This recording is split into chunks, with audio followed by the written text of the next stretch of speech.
Pertama sekali saya ucapkan selamat datang ke Muzium Penjara. Dan saya bagi pihak pengarah muzium ucapkan terima kasih kerana memilih Muzium Penjara sebagai destinasi lawatan.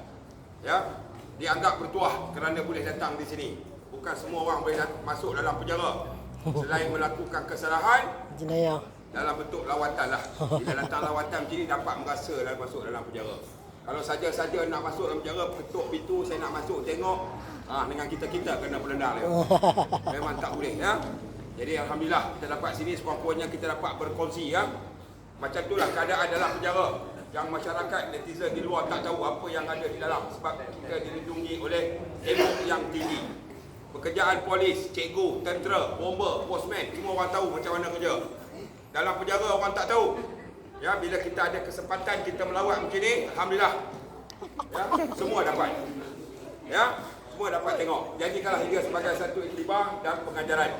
Ya, untuk kita kongsi bersama-sama dengan masyarakat di luar, terutama sekali dengan ahli keluarga kita.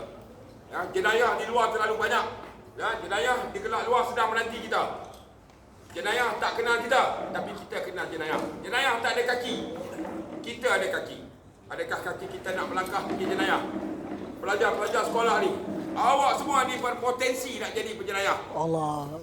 Semua ni berpotensi nak jadi penjenayah. Terima kasih dekat cikgu-cikgu awak semua bawa datang sini. Nak menjedarkan awak, macam mana perasaan kena kurung? Semua kena kurung tadi ni?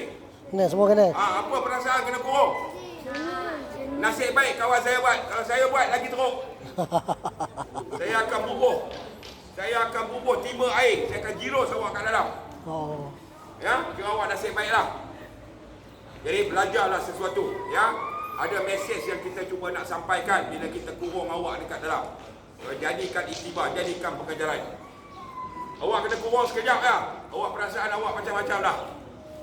Ya, kalau awak buat jenayah, awak kena kurung bukannya sekejap. 1 tahun, 2 tahun, 3 tahun. Awak boleh jadi gila duduk dalam. Okey, jelas? Okey, terusnya. Sebelum kita teruskan demonstrasi, kita kena tahu dulu apa dia penjara.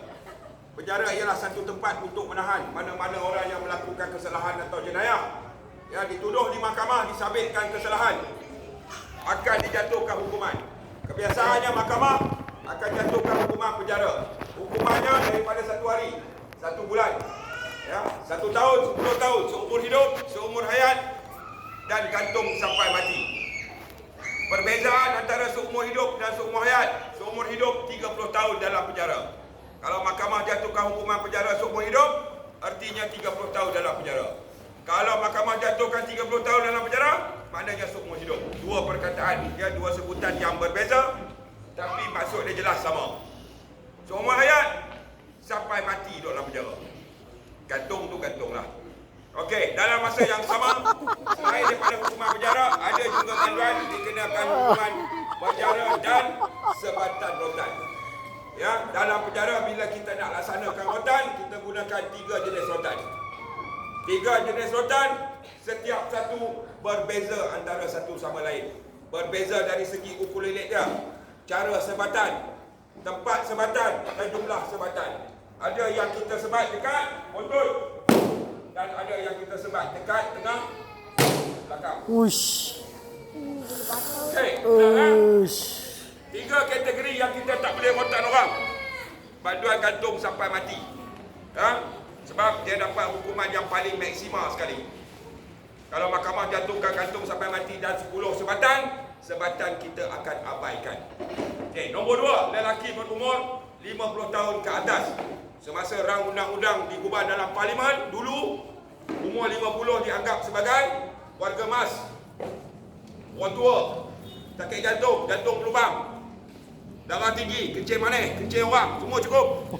Dan kita boleh kena sebat. Kencing orang. Okay, pada tahun 2018, kerajaan mengisytiharkan lelaki umur 50 tahun ke atas boleh dikenakan sebatan untuk kesalahan-kesalahan yang melibatkan kes-kes seksual sahaja. Umur 60 masih boleh lagi nak rogol orang. InsyaAllah dapat. Ya, umur 70 duduk pun nak bangun pun cucu tolong angkat, masih lagi boleh buat sumpah mahram. Dapat juga. Okey. Dan yang ketiga, perempuan. Tidak dibenarkan kita sebat dia. Sebab satu sebatan kalau hinggap dekat bontot wanita, saluran peranakan dia akan pecah. Allah Akbar. Maknanya kalau dia kahwin, boleh kahwin je lah. Oh. Ya? Dia tak boleh mengandung. Oh. Kajian saintifik menunjukkan begitu. Okey, jelas? Ada apa nak tanya? Hai! Dah! Malu sikit. Tak ada.